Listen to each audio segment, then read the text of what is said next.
Terima kasih karena tidak melepaskan tanganku. Bab 648.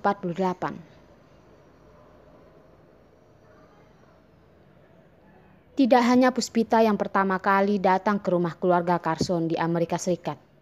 Itu juga yang pertama kali jadi Arila terkejut ketika melihat rumah besar ini.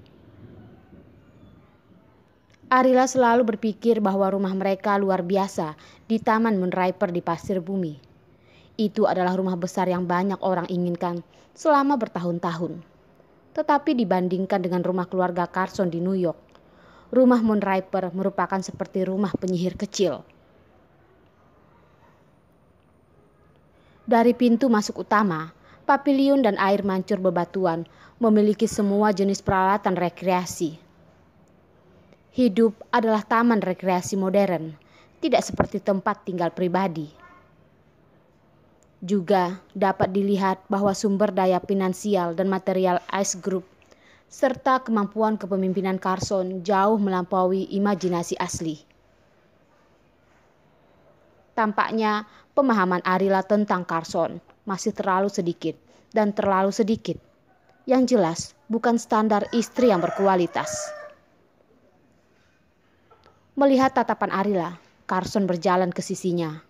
Dengan lembut meraih pinggangnya dan berkata, "Aku ingin membawa kau kembali untuk melihatnya lebih awal, tetapi aku selalu terjerat dalam banyak hal." "Tidak masalah, aku di sini sekarang." Tiba-tiba, Arila mendongak dan tersenyum pada Carson dan berkata, "Aku tidak terlalu memikirkan apa-apa. Jangan khawatir." Mereka berdua telah mengalami begitu banyak hal bersama. Betapa Arila peduli pada Carson, dia tidak akan mengerti. Bagaimana Arila bisa salah paham padanya? "Aku tidak terlalu memikirkannya." Carson menjilat kepalanya. "Ketika tubuhmu lebih baik, aku akan menemanimu perlahan. Aku akan membiarkan Rila kecil dan Nona Puspita bersama membawa mereka berkeliling sebentar."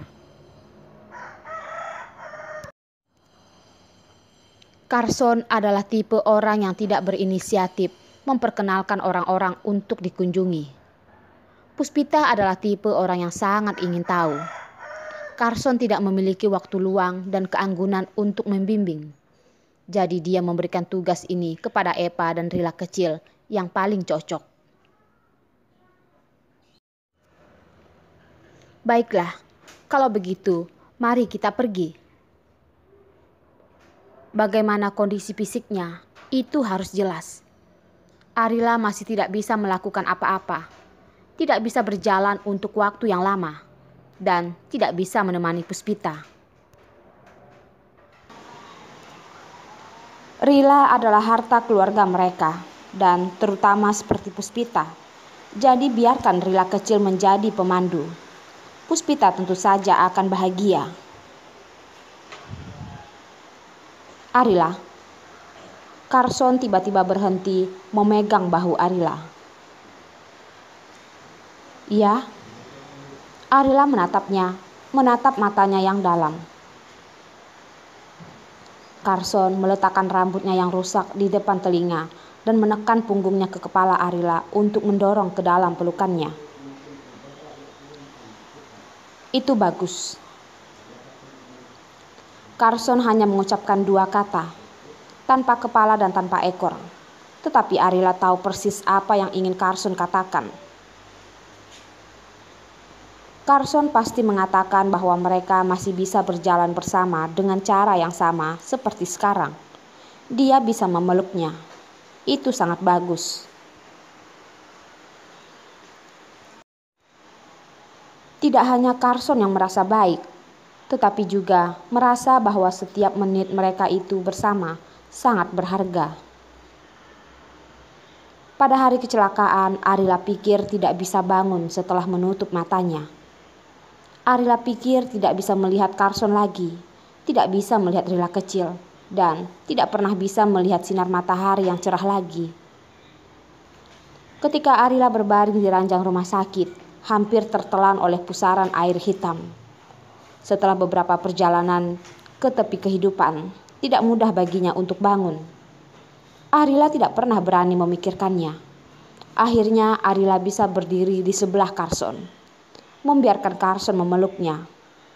Arila meringkuk dalam pelukan Carson.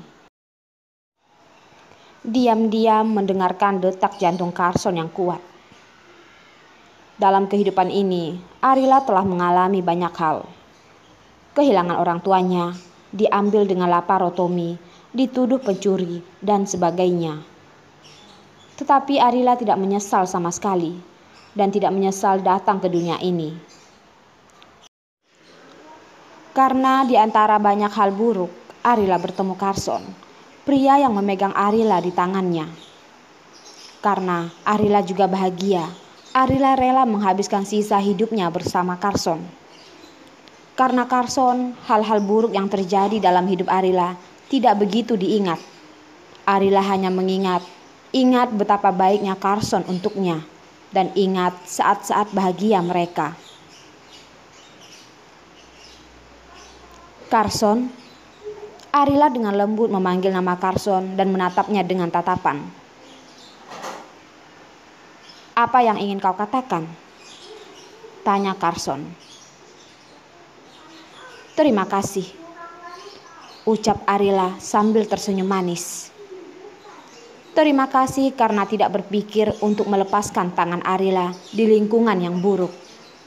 Terima kasih telah membuat Arila percaya bahwa ada cinta sejati di dunia ini. Terima kasih telah menjadikan Arila bunga terindah dalam hidupnya. Bodoh. Arila hanya mengucapkan terima kasih. Carson mendengarkan dan mengerutkan kening. Dia tidak ingin mendengarkan kata-kata sopan darinya. "Aku tidak bodoh." Arila meringkuk dalam pelukan Carson, mendengarkan detak jantung yang halus dan kuat, menjangkau untuk memegang pinggang rampingnya. Di masa depan, tidak peduli seberapa bergelombang jalan di depan, tetapi selama Carson dan Rila kecil bersamanya, Arila tidak akan khawatir. "Arila, kita akan pergi ke Laut Egan sebelum tanggal 20 bulan ini." Carson bermaksud memberikan kejutan sederhana soal pernikahan. Carson berencana menunggu hari pernikahan untuk diberitahu kepada Arila. Ini juga yang bisa Carson pikirkan, memberikan hal-hal yang paling sederhana dan paling romantis. Kenapa tiba-tiba ingin pergi ke sana? Laut Egan adalah tujuan wisata yang selalu ingin Arila kunjungi, tetapi tidak pernah memiliki kesempatan untuk pergi ke sana. Aku tidak mengatakan bahwa aku ingin pergi dan melihat itu sebelumnya.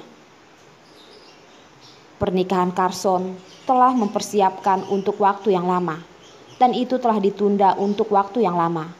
Kali ini, tidak peduli apa kecelakaan itu, tidak akan ada kecelakaan lagi. Baiklah, Arila mengambil keputusan dan memutuskan untuk segera menyembuhkan penyakitnya. Ketika Arila pergi ke Laut Egan, tidak akan merepotkan Carson. Kakak ipar, waktunya lebih dari itu. Kalian berdua tidak ingin membicarakan aku sekarang. Aku harus menyapa para tamu untuk menyambut para tamu. Dan kakak ipar harus pergi untuk beristirahat. Kau sudah dewasa, kau bisa melakukannya di rumah, kata Carson sangat tidak puas dengan Eva yang muncul tiba-tiba, dan mereka hanya akan pergi ke Laut Egan. Eva menyeringai. "Ibu membiarkanmu kembali ke rumah. Ketika dia datang ke Amerika Serikat, dia pergi ke biara untuk meminta restu keponakan, dan dia harus secara resmi menyerahkannya kepada keponakannya." Carson masih ingin mengatakan sesuatu, tapi Arila mencubit tangannya.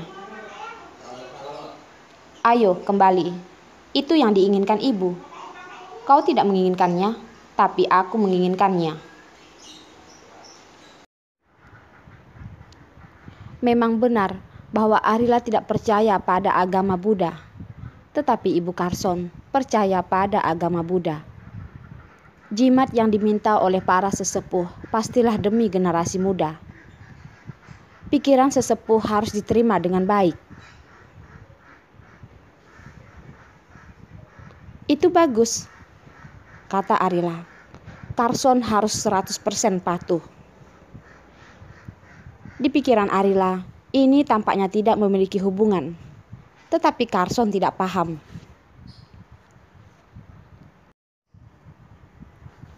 Kakak ipar, aku benar-benar semakin membenci kakakku itu. Epa melangkah maju dan berkata bahwa tidak puas dengan Carson. Sekarang dia tidak pernah peduli lagi padaku. Di pikiran sebelumnya, Carson tidak menikah. Epa adalah tanggung jawab Carson yang dianggap sebagai hal yang paling penting. Epa sering membuat masalah, dan hal-hal seperti apa yang bisa bermasalah, Carson sering menjaga Epa dari belakang.